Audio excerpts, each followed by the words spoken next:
I'm your host, Meenu, and today's episode is extra special because we're shining the light on a powerhouse of talent, a voice that's touched many hearts, a true icon in British Punjabi music.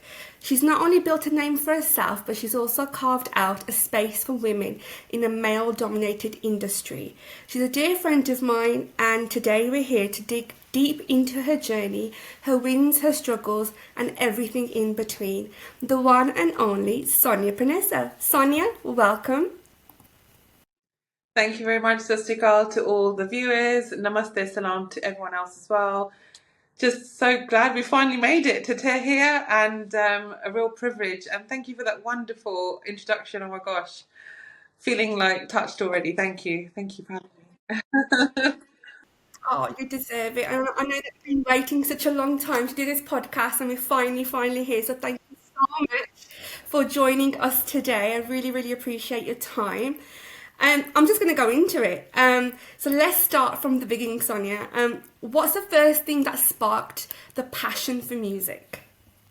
Well, I know that recently I've done quite a few interviews, so people will hear my story maybe slightly repeated. However, I feel like your question is quite specific. What sparked it? So, the backbone is that I got introduced to music by mum. Through Shabad Kirtan Gurbani, I learnt to sing Gurbani Shabad Kirtan, learnt to play on the vajja, singing at the same time, took actual lessons on Indian classical music theory, passed the exams and things like that at a very young age. That's the first thing. And sidelining that, I also learned to play tabla as well. So I also did the exams in tabla. So I've got the rhythm and song thing going on side by side at an early age. Coincidentally, at the same time, we are a very musical family. So I was quite fortunate that, first of all my nanki, all my mum's side of the family, have music very much flowing in the genes. And Kuljit Bhamra, who everybody knows in the UK Bhangra industry, is actually my mum's first cousin, so aka Mama G to me. And very fortunate that I think it was somebody's family event, in fact, maybe at his own house, when I was about 7 or 6 or something. And I did a shabad there and then, and he said, right, booking in the studio, and got me doing chorus work from the age of 7. What sparked it would be a combination of that, and then just seeing things on, in Bollywood, or seeing things on the British Asian kind of TV snippets that we had back in the day on our sort of standard TV channels, and thinking, oh my God, I want to be on stage. And there weren't many women, so it was like, oh, wow, I'd love to be me. I'd love that to be me. So I hope that answers your questions. A bit of background, but it's where did the spark come from? It was the lack of females, but when I did see one, it was like, that could be me. That's how. And which female did you see then that inspired you? So on TV specifically, Najma Akhtar back in the day, Sangeeta, as we've all grown up seeing. Um, I'm sure there were others. I genuinely can't remember any other, but Najma and Sangeeta were the two I saw on screen. I think Bamiji as well, alongside Eric. I'm sure she was on TV or somewhere, or maybe I saw them performing alongside each other. So that was another female influence. Not forgetting Kuldeep Bumrah's mum as well, Mahinder Bumrah, which everybody knows, again, powerhouse for Gidda Balhan Deal. But also, in my own family, all the women were singing loud and proud, having fun, and all in tune. So I was like, hang on a minute, there's a lot of scope and, real kind of a chance, if in the real light. So yeah, and I think, Lata Mangeshkar and all that's on screen, hearing their voices as well, it just kind of thought, well, there are women there, but we just don't see them. So I think it was just really kind of inspiring on many levels to say, oh, they do sing, but it's just there's something missing. And yeah, that's how it was for me. I think it sounds like genetics also played a part. It sounds like a very musical family. It really has. I'm very grateful to mum and her whole family's genes. Music, creativity, it's all flowing. So even in the arts generally, if someone's not singing, they're playing an instrument. If they're not doing that, they're painting, they're doing something creative, and it's all within in the blood. So sorry, dad's side of the family, but they're not. They're really not. No, I'm glad you got it from somewhere.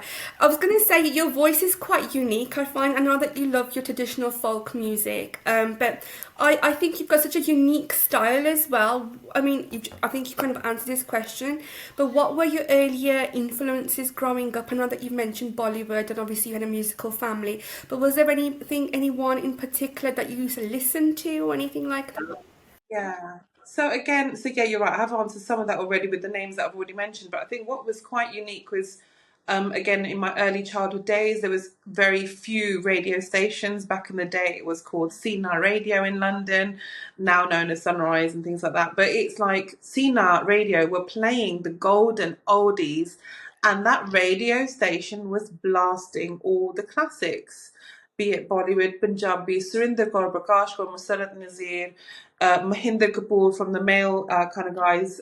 You had Muhammad Rafi, all of those that we're all very familiar with, all the popular names, but they had very specific kind of distinct melodies to all their songs. Like nowadays, I'm not being rude to anybody or disrespectful to anyone. You can't tell one song to the next generally because of the trends, right? But back in the day, everything was quite melodious. You could identify each song from the way that the instrument started or something in the way that it was. And I think those melodious, harmonious kind of tunes really stuck with me. And then sort of hearing, we as a music, as a family, we heard ghazals, we heard qawwalis, we heard things on vinyl as well. I'm sure my dad is very much a listener rather than musician or singer.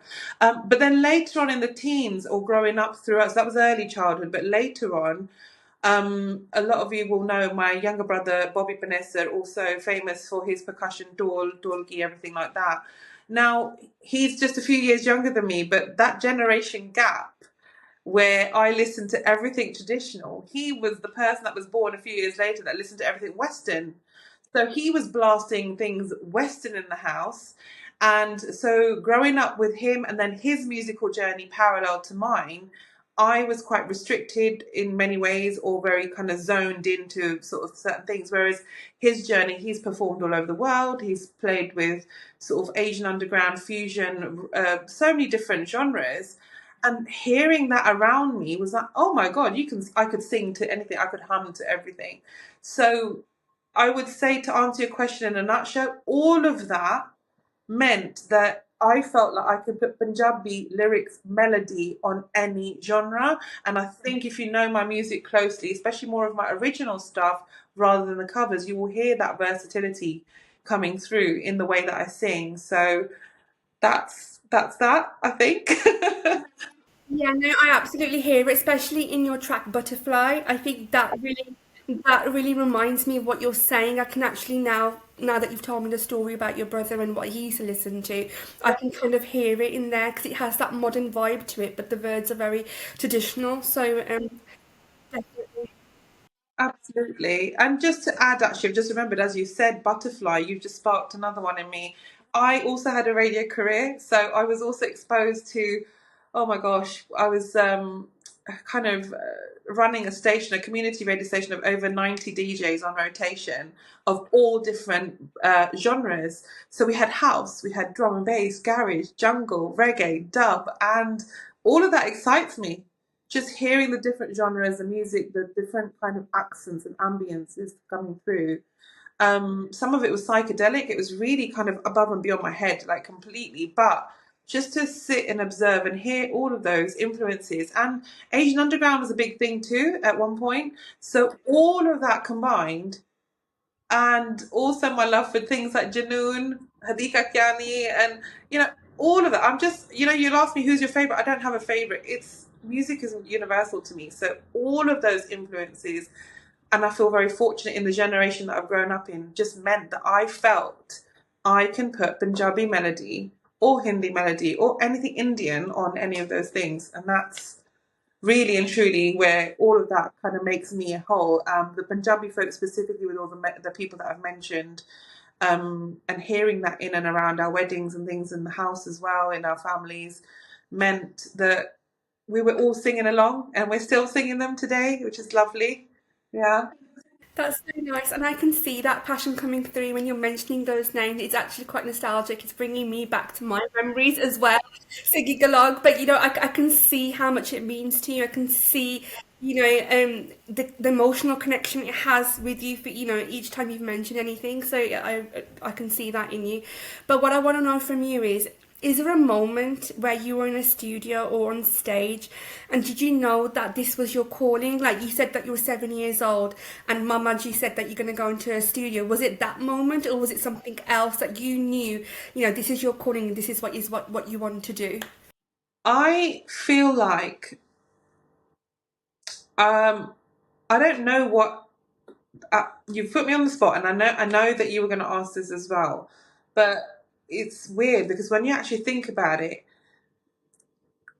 music was already around me. Okay, so was it my calling? I don't know if that's a thing. So if I went from no music to suddenly being the only one singing in my family, maybe I would have felt what you're kind of describing. Whereas it was already around me, so this was second nature. However, you're right. There's a calling aspect of the inspiration of or aspiration of being on stage. How far can I go? That kind of drive and calling in that respect. I think I'm still finding it. Believe it or not, I'm still searching. And it's funny because a lot of people say to me, "Sonia, you've already made it." I'm like, not to me, I haven't, but to others, I have. And that's perspective. It's personal. But I think the calling has been for me that music has been my savior. It hasn't left my side. I'm very personal and emotional about things like this. I feel like music has carried me and healed me over the years, and I can't leave it. So call that a calling in itself. Um, it won't let me go away from it, and it won't go away from me. So um, I'm stuck with it in a good way. I'm glad you are stuck with it. Yeah, I am too. But I feel like there's a lot to learn from this journey. I feel like it's really shaping even who I am. The artist, Sonia Panesar, the artist, I get. But the person and what that's done, what music has done to me on a soul level as well, it's a lot deeper. It's a lot deeper. Yeah.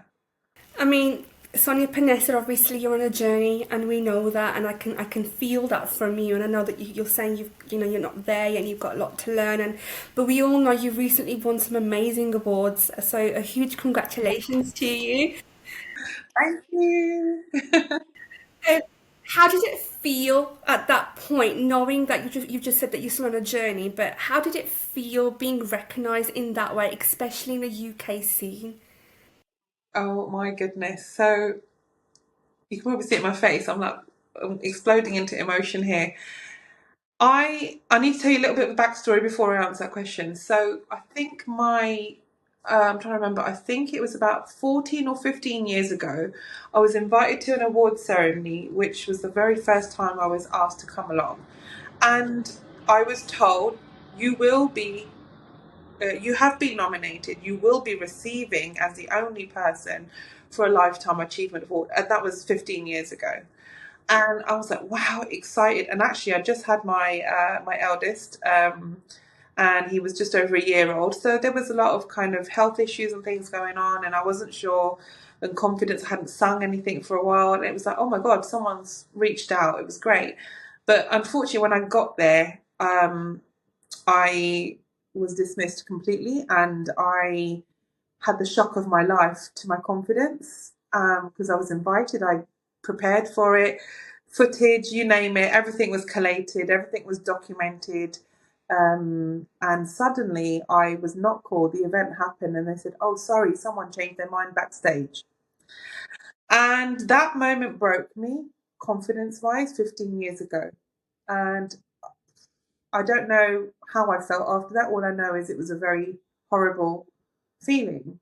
Um, but fast forward December 2024, which is just now, and to know that I got nominated at the UKBA Awards was like, hang on a minute, this is legit.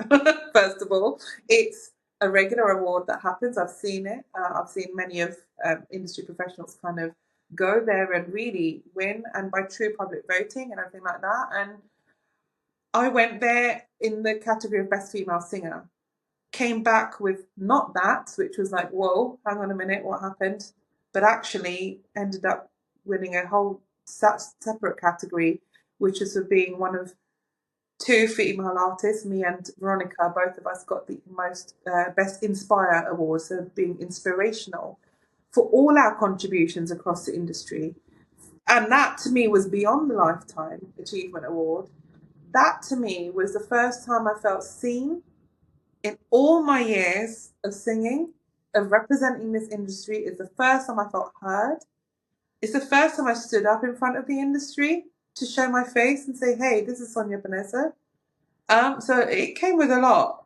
And incredible feeling standing there as single mum of two children as well, who were there receiving that award with me and my family members. So how did I feel? Phenomenal. I'm still shaking as I'm talking about it now.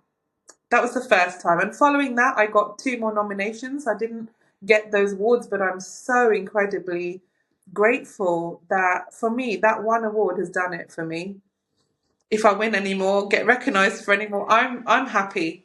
I'm happy as pie, honestly. And for me, that was the first time, and it felt like the starting of a new journey as well for me, actually. But it felt like a great comeback for me as well after kind of stopping and starting my journey as well. And I've been working really hard over the last sort of 3 years specifically to really kind of be out there, and obviously with the whole changed world. So that award was very, very special to me, and I'm grateful to everyone that voted, everyone that, whoever considered me, whatever, everyone behind it all. Just thank you. It means so much more than just being a singer, you know. And I think sometimes timing is really important, and I think this period of your life, I know you a little bit personally, and I think it was much needed, and I think it was there to seal the deal that the journey that you're on is a great one. Behind the scenes, I'm sure it's been tough. I know, it's an emotional journey. It's not just about music. It's a connection. It's that ruwala connection, as I say. Can you share what it's been like navigating this music industry, being a woman, especially when you first started? There weren't, if I think of myself and growing up, you mentioned Sangeeta, there weren't many women. I think in my teens I started listening to Mona Singh. She came on the scenes, and there was yourself, but I don't actually remember anybody of our similar ages being around. So can you tell me a little bit about your journey in that aspect? Yeah. So do you want to? I've got positives and negatives. What would you like? Oh, Let's go with the negatives. I'd like to end on the positive in this. So they have been negatives. So the negatives have happened over time with different events. I won't get too much into detail, but there's been things like bullying because of body image changes. As women, we change shape all the time. So I've gone from super skinny to overweight to obese, and whatever the categories are, the labels are. It is what it is. But I've had children, and health has been up and down or whatever, but people don't look at it like that. They just see a body. And unfortunately, I have been body shamed to my face whilst on radio shows, whilst coming off stage. There was even a time I had issues with just facial hair. Women go through a lot, and there was a time where someone ridiculed me for that. I've even got a video that I did, a cover of Jal Kamera Rangla, and people didn't like what I wore for the video. Again, trolling happened, and they thought I was too big, and again, bullying happened. So internet trolling has really been negative, not just because I'm a female, but maybe more so. I don't know what people, I mean, and we can't make everybody happy, but that was the vision I had, and we portrayed it that way.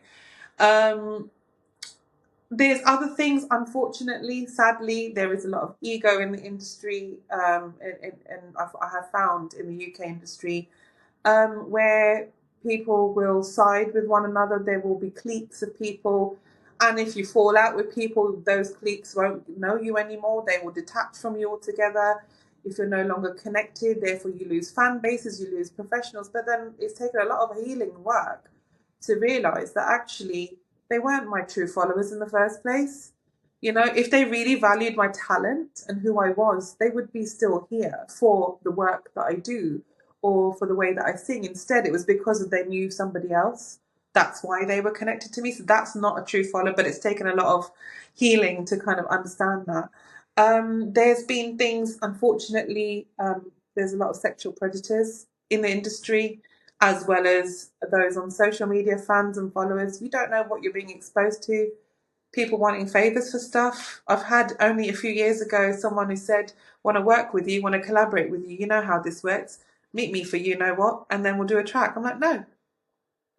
And that's surprising in this day and age, still, sadly. And I'm touching on some real sort of hard points there, but there's been a lot of that, sadly. So how has it been navigating it? It's been ugly. It's been hard. It's been challenging. Even people you think who you are already connected with don't push your work. They don't pass your name on. They don't name drop because they're too worried about themselves. So it's hard. The other thing I've had to face is because I sing Punjabi folk a lot over the years, they're like, oh, you're just a Sangeet singer. I'm like, what does that even mean? I'm a recording artist. Yes, I Sangeet sing as well. I perform. I release songs. I've recorded songs before. In fact, if you look at my performing journey, I've already done the Milas festivals, huge things, freshers fairs, uni gigs. I've done Asian Underground club nights. I've done it all. You name it. I'm only just doing this now because it suits the phase of life that I'm in. It suits the musical phase I'm in. But to be labelled just a Sangeet singer, what does that even mean? So unfortunately, because of that, promoters and event organisers look at it as, oh no, she's not going to attract anyone at the events. She just does weddings. No, have you tried? Have you asked me? Have I got a set? Have you asked me? Can I prepare something for you? You know, things like that. So there's a lot. There's a lot on a deeper level. Those are just a few of the negative things. I think the only one more negative thing is just like, you know, I've been demanded, you know, we'll give you a record deal if you wear this on the video. I'm like, no. And if I don't, again, they're not looking at the talent. They're looking at, we want you to look a certain way.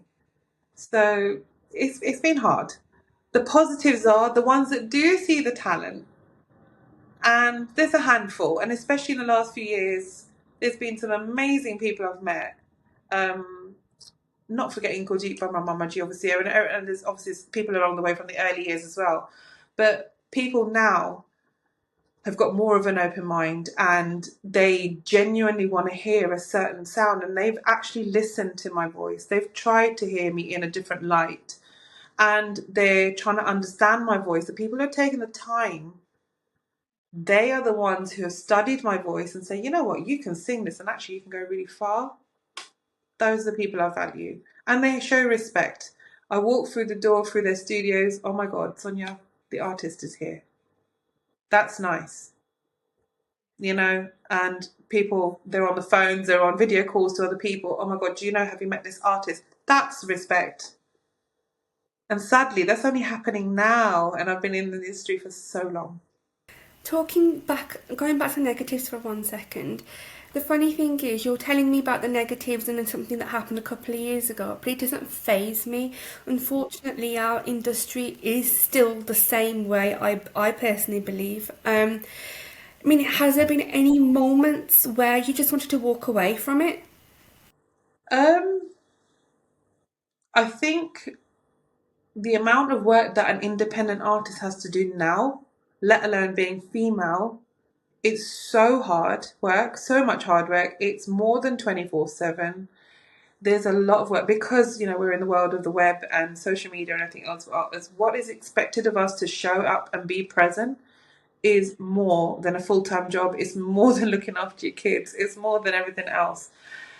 That has been very exhausting to manage, and especially when the return isn't necessarily doesn't equate to the amount of hours that you put in. Okay, so it's there has been times where I'm like, all right, Jal bas hogi, that's enough.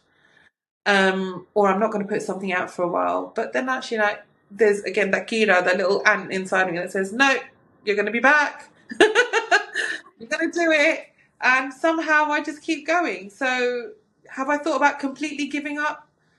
I don't know. Maybe I've had a mini thought. A lot of self-confidence, self-esteem comes with that.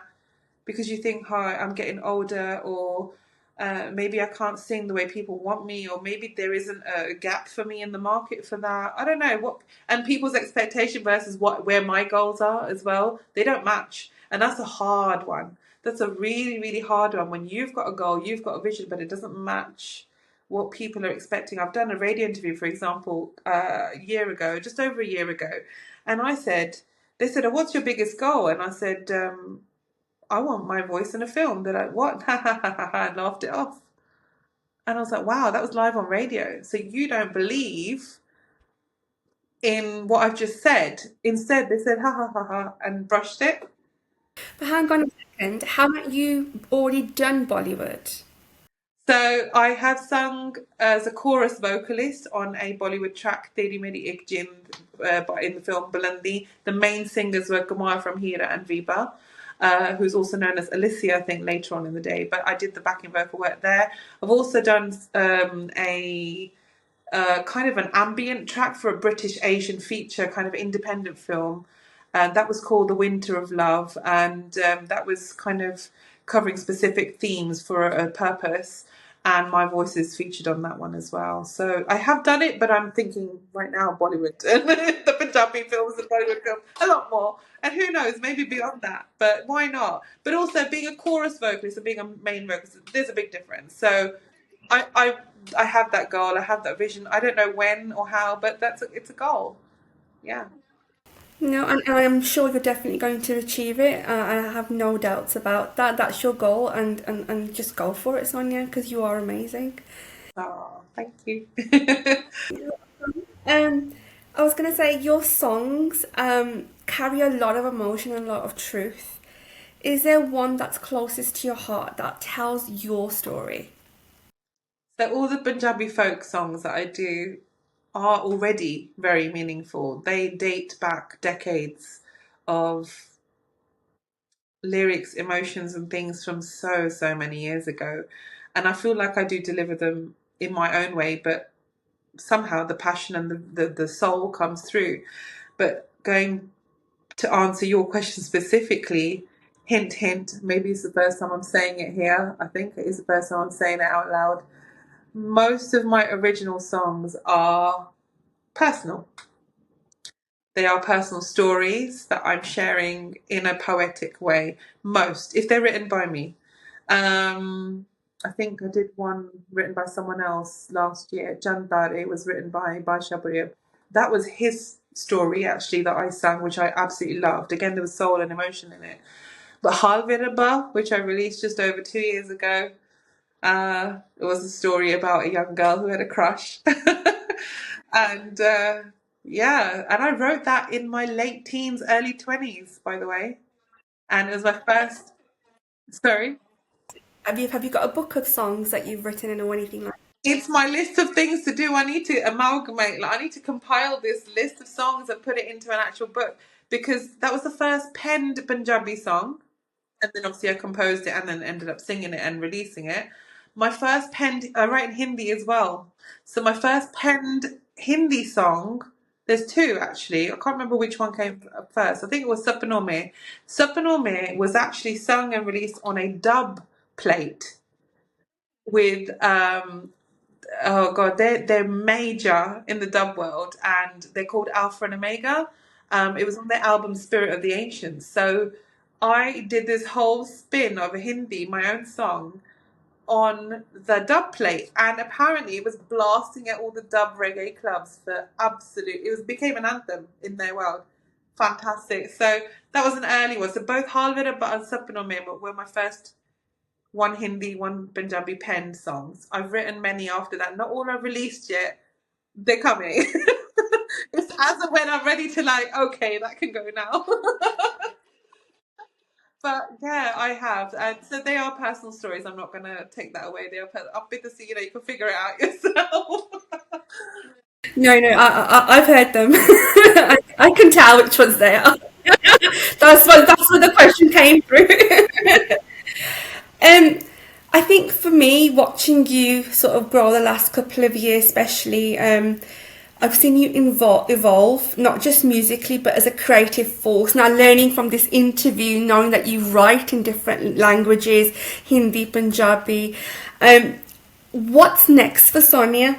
What do you want to do next? Are you eager to do? You're that Gita that you spoke about. What does Sonia want to do? Yeah, the Gita keeps growing, by the way. The Gita keeps growing. Okay, this might sound a little bit, I don't know how it will sound, but I'm just gonna say it. I want my voice on as many things as possible. And I don't care what genre it is. Obviously, I'm careful how I deliver what I deliver. It doesn't have to be just the UK Punjabi scene. It could be any genre anywhere in the world. Um, I feel quite fortunate, and this isn't a selfish thing or a narcissistic kind of thing. It's none of those. It's more that I feel quite confident that my voice does touch people's souls. And from the feedback I get told, I will meet people and they'll be like, they'll hear something like, oh my God, that's it, Billy Vaz. Or when I'm singing at Sangeet nights, men will cry before the women will. I've delivered workshops in immigration detention centres. I was talking about this today earlier, actually, where people are in an all-male immigration detention centre delivering workshops on culture, where I've sung in Punjabi folk for them. They're crying. They are crying. Men are crying. Strong men are crying. And I'm not saying that's like a target or a goal, but it's if I can make men release emotions because they tend not to, or people that don't even know when I'm singing and they become touched or by the soul of my delivery of my voice. To me, crying, laughing, joy, any emotion is a release of something. Okay, so to me, if that means that God's given me this gift and by me delivering it, it's helped you, end of story. So I want to sing on anything and everything. Obviously, I've just mentioned before 5 minutes ago that I want to sing on a film track. That's 100% on my thing. And whatever else comes with that journey. That's it. I think I think when I hear your voice, for me, it's unique because it has that traditional sound to it. You know, in Punjabi, you say it's a very soft, sutri voice. There isn't any sort of noise around it. It's just pure, and it does touch your soul. And I think when you say you bring out the emotion of whether that's male or female, I can really relate to that because it's a voice that really kind of, I'd like to say, goes through you if you can feel it from the inside. And I think that's such a unique talent to have, firstly, and you to be able to carry that into 2025 as well. I think that's a major achievement. It's really not easy because just like technology, you've got to keep up with the times, right? So with singing, I mean, luckily with Punjabi music, it is so happening right now. Thanks to people like Diljit Dosanjh and all these, with the Punjabi language, culture, music, it's all still here. I'd be honest, about 5 years ago, I didn't think it was going to be here in the way that it is. But now we've got everyone doing Bhangra, everyone doing singing and knowing the lyrics. I mean, young kids, they know the words. I'm like, wow, this was not happening. We thought it was dying out, but it's not anymore. Plus, people migrating over and stuff like that. The language is still here. So, whilst it's still here, let's expand and let's keep sharing and keep enjoying. And I think what's lovely is that tradition is still there. The folk and all of that is still there. Weddings are still happening. And although it is changing, that it is changing a lot. But I think that with music and with contemporary sort of instruments and music and things like that, it still works. It still works. I mean, I'm talking from a performing perspective. Recording wise, yeah, again, you can adapt. There are some people who can't adapt because they have an iconic voice for just that way. If I can say, like, for example, Miss Pooja sounds great on Bhangra type beats or Gidda type beats, but if not being horrible to her, but if she sang something a little bit more melodic and slow, she would still sound great, don't get me wrong. But she's just more of a powerhouse on the other things. And that would be the same for me. Yeah, that would be the same for me. I might sound more powerful in my delivery in certain genres more than others, but I know that not everybody is versatile, and I know that that's one of my strengths, that I am versatile, and I think it shows through the tracks that I record and release. So yeah. No, thank you for doing what you do. I mean, for young girls out there, so I met Sonia personally when she actually started teaching my daughter how to sing. So I think it's really, really important to have a role model like that. That's a role model that you've become for my daughter. You know, she wants to follow into your footsteps because you have that sort of sadgi in your voice, and you can kind of expand into different genres, and be that person. But for young girls out there that don't have a guide, how what do they have to do? What advice would you offer them? I think, first of all, it's really important to know, what am I trying to say? You need to know your why, okay? Why are you doing this? Is it for fame? Is it just because you want to learn the songs? Is it just because you want to perform somewhere specific? What is the why? Why are we doing this? Once you know your why, then we look at, what needs to be done in order to get those goals, okay? So if you are looking for that full flourished career, again, look at the genre, look at what kind of things, and that guidance needs to be there. I remember seeing something of Neha Kakkar's online a few years ago, and she said, do you know you don't need to be trained fully to be a professional, successful singer? And I was like, are you sure? Like, are you sure? But I can see why she said what she said. Do you agree with it now? So I would say you do need a foundation. 100%. If you cannot sing in tune, in key, in sur, as we say, you're finished. First of all. So you need to know the basics. So if sa is sa, you need to be singing at sa. If you're singing at ma, you're doing it wrong. You know? But at the same time, like, I know I did so much classical training as a young age. I could do all the alangars, I could do all the rags, dran, everything. And now I would say, times have changed, lack of rehearsals maybe, or just, limits in our life and things like that. Even mental headspace, these things, everything is a factor, sadly.